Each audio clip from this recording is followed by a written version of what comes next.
Ini kayak mangu bukan sih? Yang apa? Kalau ini beda mazhab gitu ya? Beda madhab. mazhab dalam satu keyakinan. Masya Allah. Nah, ini yang Masa antara suami sama istri ya?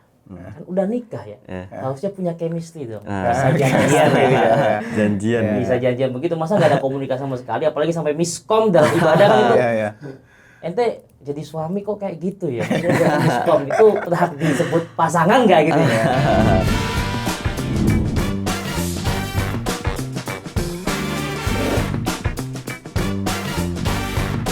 Jumpa lagi di KNA, kita ngobrol dan bertanya.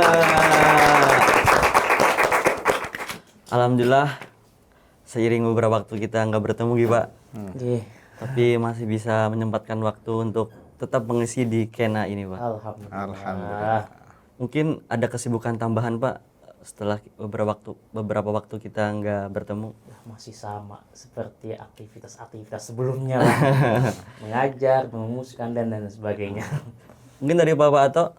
Ya, kurang lebih sama. Hampir Karena sih. kami khidmahnya juga di lembaga yang sama. Oh itu. masih menjadi khadimul ilmi di Pondok Pesantren Lirboyo ya. Betul. Di bulan bulan Rabiul Awal. Ya, Rabiul Awal itu sangat erat kaitannya dengan Maulid Nabi Muhammad SAW. Selain kita merayakan hari kelahiran beliau, ya senantiasa kita menjalankan kesunahan-kesunahan beliau. Nah, termasuk ini kesunahan yang seringkali ditanyakan oleh netizen. Kesunahan yang sifatnya dalam ruang lingkup pernikahan. Nikah itu kan sunnah Nabi. Oh ya benar. Nah, jadi yang tidak senang nikah ini akan bahaya ya. Faman rogiba an sunati falesa mini itu. Namun erat kaitannya dengan pertanyaan netizen kita pada kesempatan ini. Nah benar sekali ini. Betul. Pertanyaannya, ini langsung saja ya kita spill pertanyaannya dulu Ya ya. nggak apa. Cara menjalani ibadah pasangan yang menikah dengan madhab yang berbeda. Nah ini kayak mangu bukan sih? Yang apa? Lagu mangu itu. Apa itu? Enggak, kalau mangu itu beda Beda keyakinan. Beda keyakinan. Parah. Kalau ini beda mazhab gitu ya. Beda Beda mazhab mazhab. dalam satu keyakinan. Masya Allah. Nah, ini yang nanti erat kaitannya menjalankan sunnah tapi timbul kebingungan di dalam kesunahan itu. Cara ibadah pasangan yang beda madhab. Betul. Mungkin langsung kita mintakan tanggapan dari narasumber kita pada malam hari ini. Cara ibadah yang mungkin pasangan yang berbeda madhab itu kadang erat kaitannya ketika mereka melakukan ibadah yang ibadah bersama. Seperti sholat jamaahnya atau nanti wudhunya ketika hendak membaca Al-Quran dan lain sebagainya. Mungkin langsung dari narasumber kita yang pertama. Oke, mungkin begini. Saya awalnya melihat pertanyaan ini itu menjalankan ibadah pasangan yang menikah dengan madhab yang berbeda ya. Oh begitu. Saya sempat memikirkan ibadah apa yang mungkin membuat mereka bingung gitu dalam masalah tata cara pelaksanaannya. Ternyata setelah saya cari-cari referensi, kalau misalkan itu dia ibadahnya tidak dilakukan bersama ya, berarti seperti mungkin puasa ataupun nanti mungkin zakat mungkin atau haji itu dilakukan dengan keyakinan, bukan dengan bahasa, dengan keyakinan ya. Kalau itu udah keyakinan dengan madhab. ya, dengan madhab yang dengan keyakinan madhab dia yang benar itu yang mana. Gitu. Tapi mungkin jadi problem itu adalah ketika memang sang suami dan sang istri ini mengajak istrinya untuk sholat berjamaah. Sementara anggaplah suaminya itu mungkin madhabnya itu Hanafiyah ya. Sementara istrinya itu madhabnya Syafi'iyah. Nah lantas bagaimana tata cara pelaksanaan sholatnya atau bagaimana hukum sholatnya? Saya mengutip satu kitab di dalam kitab Bughnil Muhtaj ya, karangan Imam Khatib Asy-Syirbini. Di sana dijelaskan bahwa sebetulnya permasalahan sholat ini itu juga ada muaranya dengan awal mula tata cara bersucinya.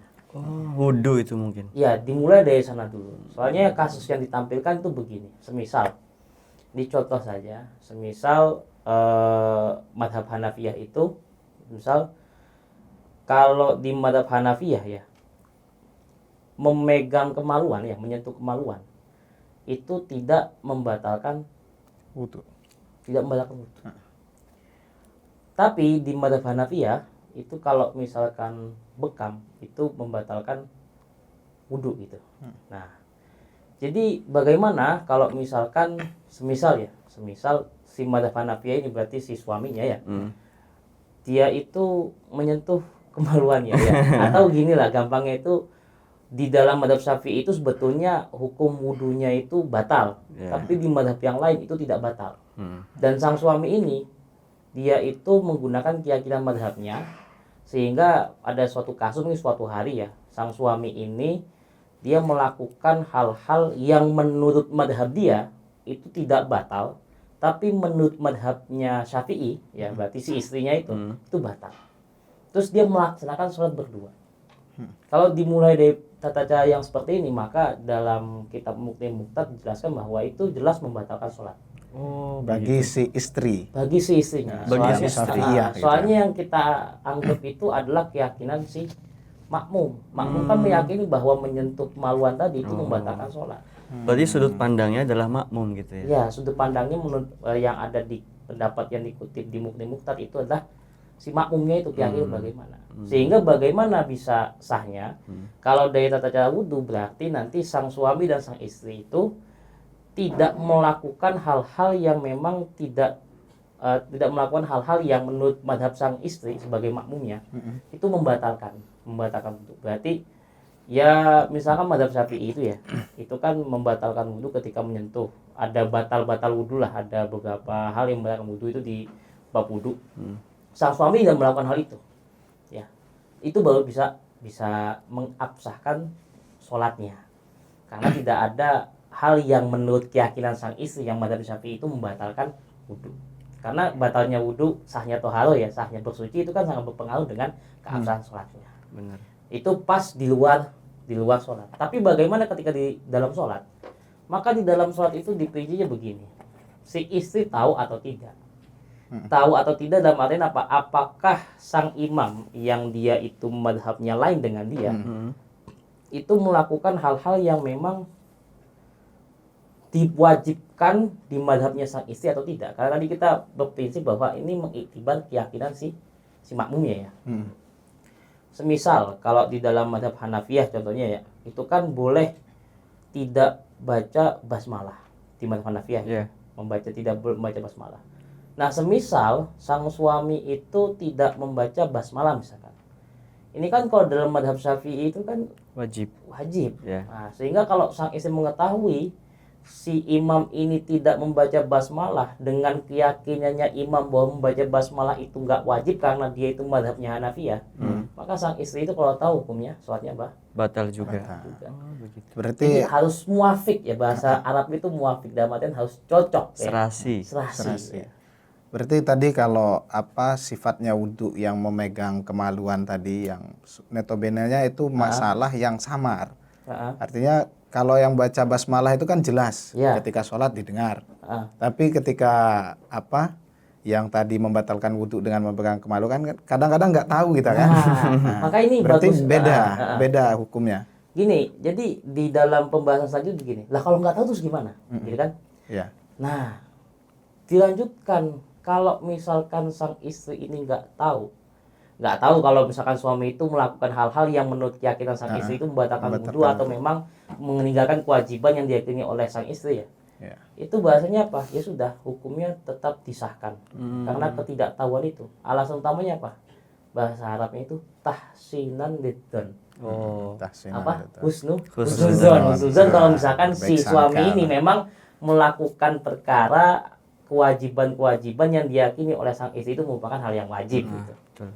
Jadi hukumnya ya kalau misalkan nggak tahu ya tetap disahkan. Yang berbahaya itu ya yang tidak diperbolehkan ya ketika tahu ya. Kalau udah tahu ya sudah gitu.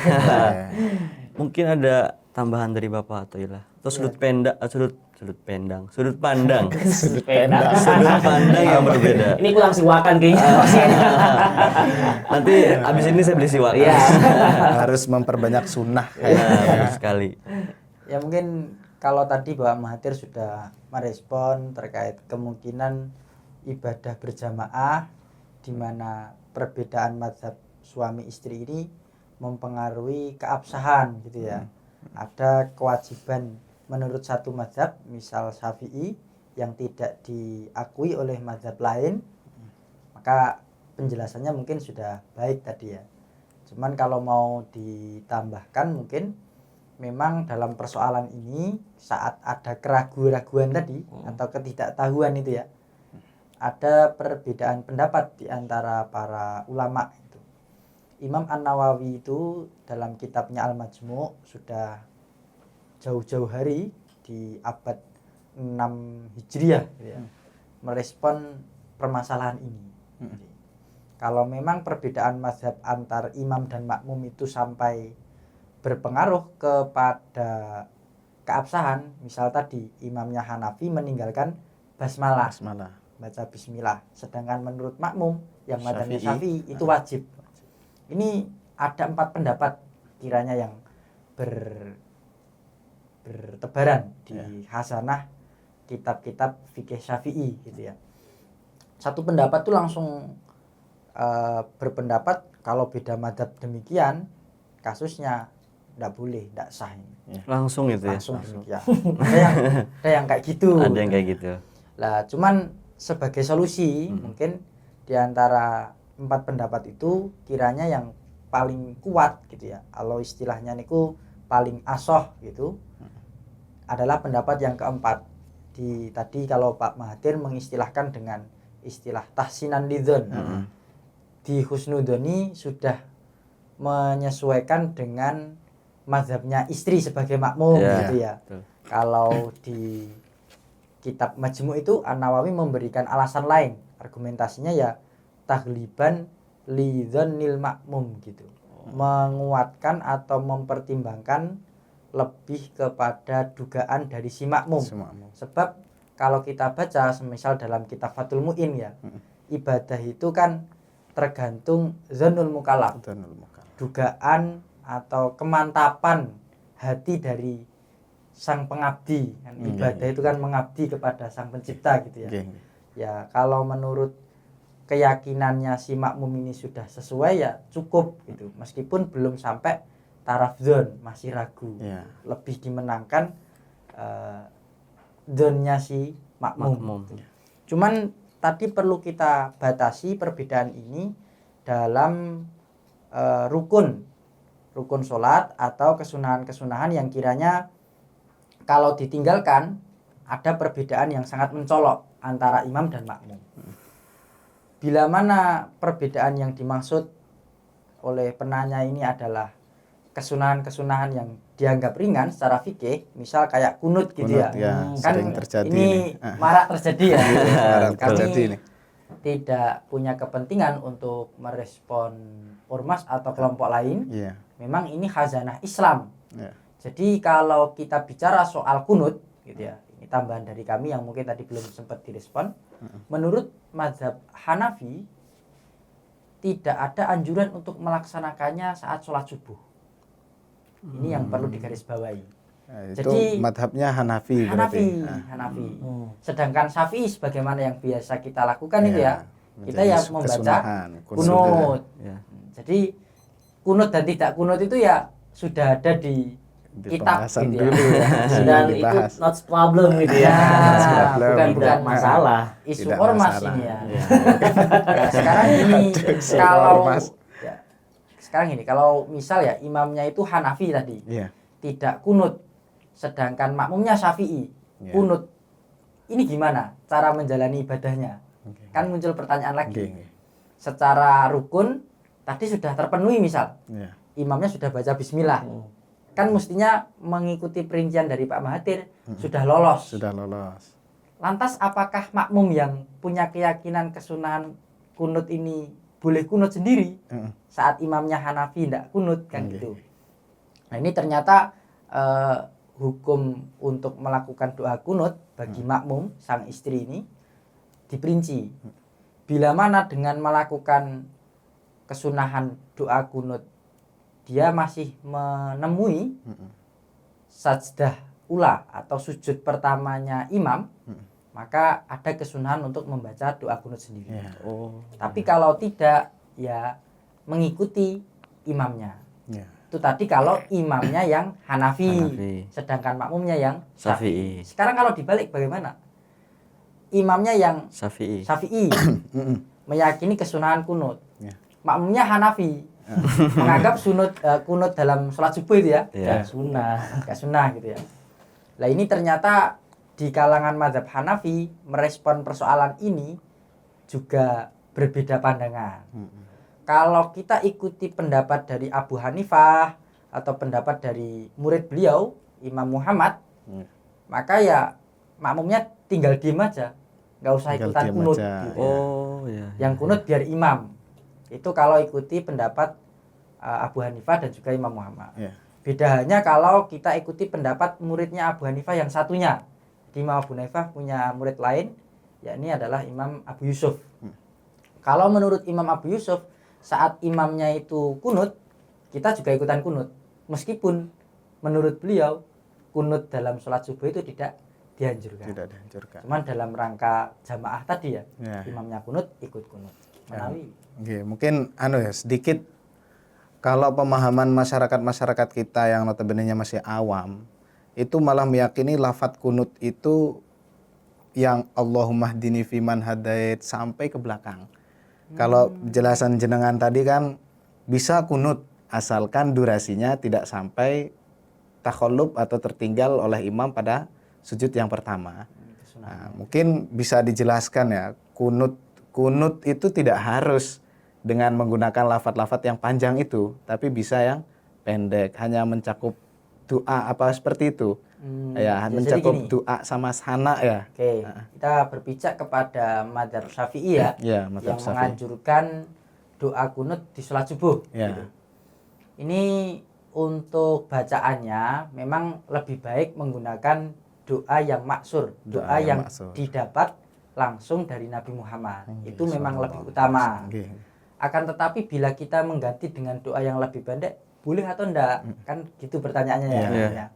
Bisa saja. Yang penting ada dua isi doa yang harus terpenuhi. Penuhi. Satu, dalam doa itu harus ada madhu, ada Pujian. pujian gitu ya. Ada pujian menyebutkan sifat-sifat Allah yang mulia, misal Ya. ya Arhamar Rahimi, Ya. gitu ya. Ya Ghafar gitu. Ya, Alhamdulillah. Alhamdulillah. Ya, Termasuk nggak itu? Dengan- Sana. Termasuk ya? Alhamdulillah termasuk ya? Termasuk sana. kalau dalam kitab-kitab yang kami baca itu contoh-contohnya ya menggunakan Ya, sifat-sifat tadi, Arhamar Rahim, ya Arhamar Rahimin sifat tadi. ya, sana itu ya. Ya, memuji dengan sifat-sifat itu. Terus hal kedua yang harus terpenuhi dalam doa kunut tadi adanya doa maghfirah ini ya misalnya. doa Kalau yang sering kita dengar itu kan Allah maghfirli Iya. gitu. Nah, ini bisa untuk menjadi alternatif Iya. bagi istri yang madhabnya Syafi'i tetap pengen kunut sedangkan Iya. suaminya itu Hanafi. Enggak kunut Maka ya gitu ya. diringkas saja doa Diringkas. kunutnya dengan memenuhi dua ketentuan tadi.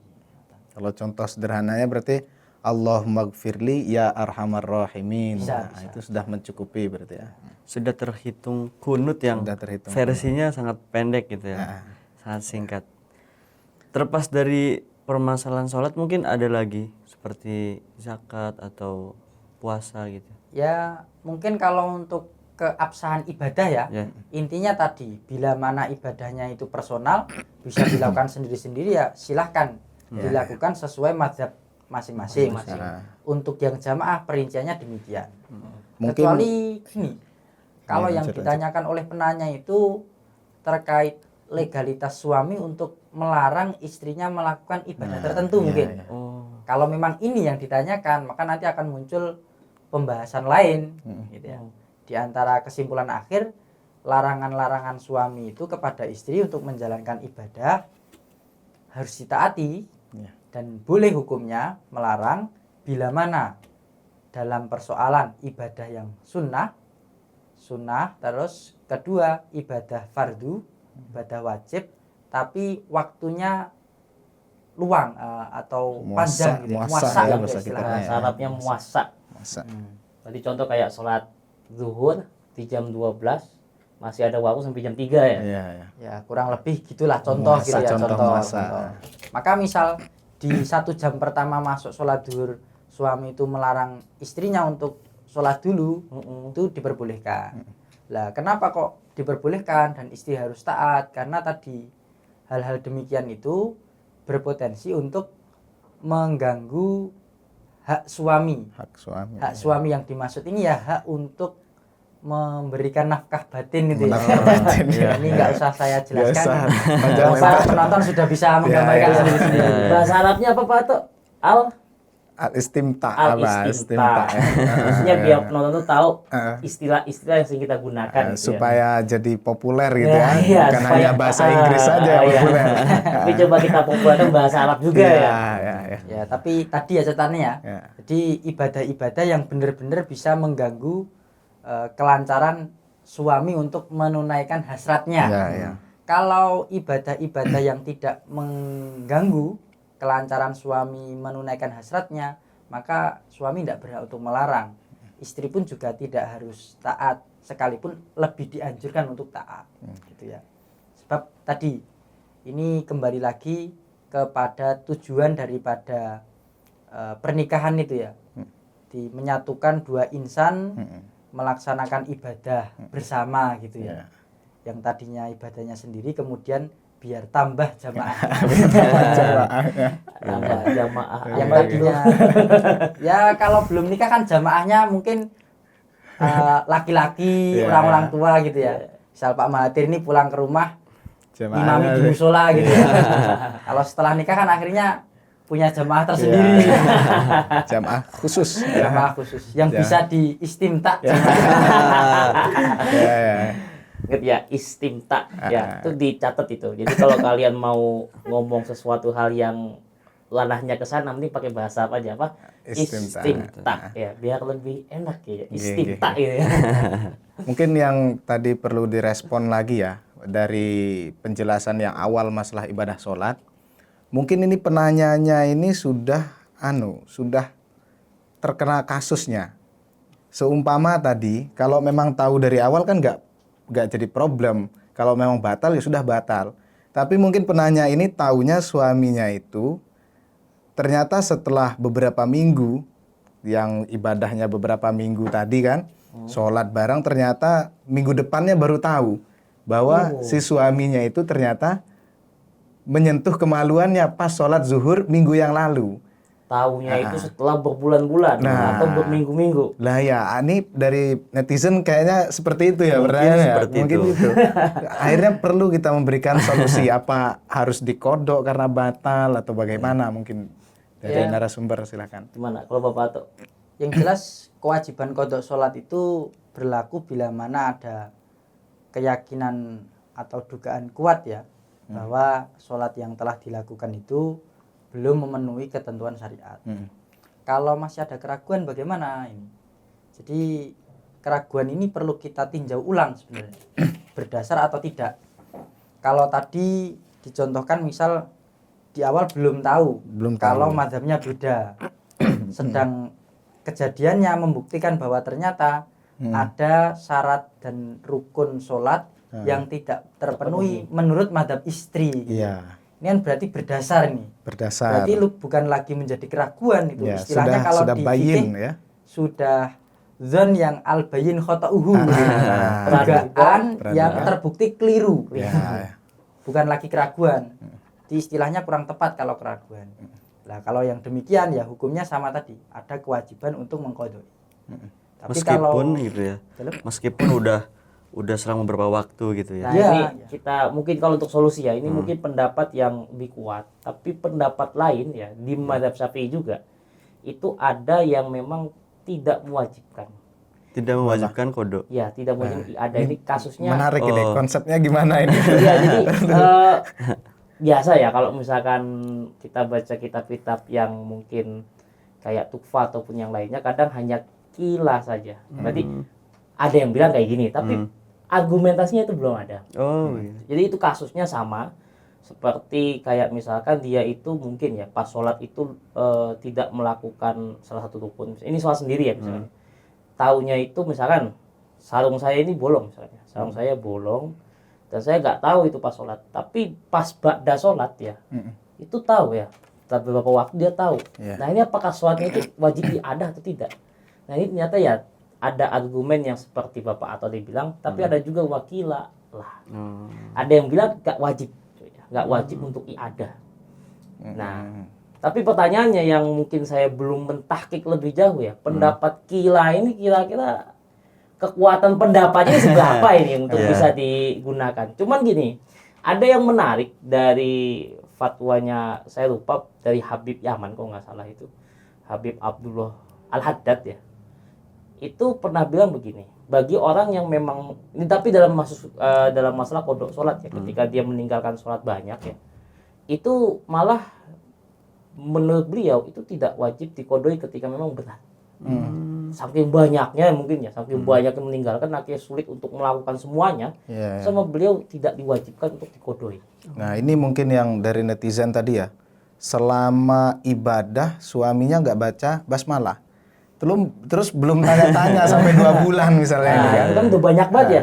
Mungkin kalau dari Bapak Ato mungkin solusi yang seperti itu bisa kita terapkan kepada penanya kita, apa yang lebih maslahat itu ya tetap dikodok apa gimana? Ya terlepas dari kemungkinan adanya beberapa pakar fikih yang memberikan solusi seperti yang disampaikan Pak Mahathir ya, dari kami pribadi lebih menekankan kepada kehati-hatian tadi. Jadi lebih baik bagi sang penanya kalau memang sudah terlanjur berjalan beberapa waktu, ternyata suaminya terbukti belum memenuhi rukun dan syarat sesuai dengan keyakinan mazhabnya istri gitu ya, maka ya lebih baik dikodok saja pada waktu-waktu yang diyakini atau diduga kuat tidak memenuhi syarat dan rukun tadi. Karena ini kan berawal dari orang yang mazhabnya beda ya. Menurut suami ya enggak apa-apa ini wong sudah sesuai mazhab saya. Ternyata istrinya baru tahu. Iya benar. Nah itu buat kalau masalah misalkan ke istri. Kalau mau pakai pendapat yang ini, gampangnya itu caranya gimana biar enak dan kagak berat gitu ya kan? Biar kodoknya terasa ringan gitu ya. Itu tinggal dilakukan saja. Kita lakukan semisal sholat zuhur dan dia yakin bahwa dulu pernah sholat zuhur tapi suaminya nggak baca basmalah dan baru tahunya itu beberapa bulan kemudian. Dan itu mungkin ada 5 kali zuhur ya. Biar nggak berat udah. Berarti setelah sholat zuhur yang mungkin biasanya itu dia sholat sunnah, diganti aja sholat sunnah pakai jadi sholatnya sholat kodok gitu. Jadi sholat zuhur 4 rakaat, setelah itu langsung sholat zuhur lagi. Tapi gunanya buat mengkodoi sholat yang sudah lalu itu. Itu mungkin apa ya? Karena Dicicil gitu ya. Dicicil gitu. Dicicil. Soalnya ya kan tidak memungkiri kita juga pernah mungkin meninggalkan sholat gitu ya. Dan saya pernah menerapkan hal itu ya, itu ringan gitu, maksudnya nggak berat gitu, daripada kita tahu kodoknya misalkan 50 gitu kan, 50 kali langsung dalam satu waktu. Wah itu trauma lah kan. Itu sholat tarawih aja yang 21 rakaat kita ogah-ogahan ya kan. Apalagi yang langsung 50 rakaat misalkan kita terlalu lebih baik kalau misalkan merasa berat ya kita cicil aja. Setiap kali sholat, misalkan sholat zuhur ya udah kita sholat lagi 4 rakaat buat menambeli yang sudah lewat lalu itu. Mungkin ada lagi yang perlu kita sejauh kembangkan. ini mungkin udah cukup ya. Tapi untuk kesimpulan berarti ibadah yang sifatnya personal Bisa dilakukan sendiri. Bisa dilakukan sendiri, maka tidak ada masalah sejauh itu. Tapi kalau yang sifatnya bersama-sama, maka ketentuannya seperti yang tadi, harus memenuhi rukun, bila tidak maka ya tidak sah menurut pendapat yang lebih kuat. Betul. Ala kulihal atau kesimpulan yang paling enak itu adalah kita menyelaraskan mazhab itu sebenarnya. Supaya enggak ribet gitu loh. Maksudnya gini, masa antara suami sama istri ya? Kan udah nikah ya, harusnya punya chemistry dong. Saya janjian, abang, ini besok kita sholat nih, Nah. nanti madhabnya barengan ya, kan bisa kayak gitu ya kan. Janjian. Bisa janjian begitu, masa nggak ada komunikasi sama sekali, apalagi sampai miskom dalam ibadah kan itu. Iya, iya. Ente jadi suami kok kayak gitu ya, maksudnya jadi miskom itu berhak disebut pasangan nggak gitu ya? Harusnya gitu kan. Oke. Tetap jaga komunikasi lah, untuk biar enak itu jaga komunikasi. Ya, Atau mungkin bila dari penanya ada poin yang mungkin belum kami respon, nah, bisa nanti benar di sekali. komentari lebih lanjut ya. Iya. Karena dari pertanyaan sendiri itu Masih Masih- bias, jadi kami nah, kurang benar sekali. bisa memahami keinginan sebenarnya. Ya, dari ini penanya. ibadah yang mana ini kan? ya, Bahkan gini ya, bahkan gini. Kita pertama kali pas baca soal ini ya, ini kayaknya kita arahkan ke sini aja dah. Kayaknya ini madhab itu maksudnya beda keyakinan masalah ormas nih. Yang satu ormasnya enggak, aduh. benderanya merah ya kan. Ya, yang yang satunya satu- benderanya kuning gitu kan. Karena merah sama kuning nggak bisa bersatu, akhirnya beda. Ini Akhirnya gimana pelangi, gitu? keluarga pelangi. Kayaknya gitu awalnya, tapi saya bilang enggak, ini kayaknya nggak ke sana ini cuma beda madhab antar fikih saja gitu. ya benar-benar. Gitu. Ya mungkin kita cukupkan ya untuk pertanyaan ini. Nanti netizen kalau memang perlu untuk bertanya kembali lebih dirincikan ya. Nah, benar. Ibadah apa yang jenengan maksudkan supaya nanti narasumber yang kita hadirkan bisa menjawab dengan tuntas ya.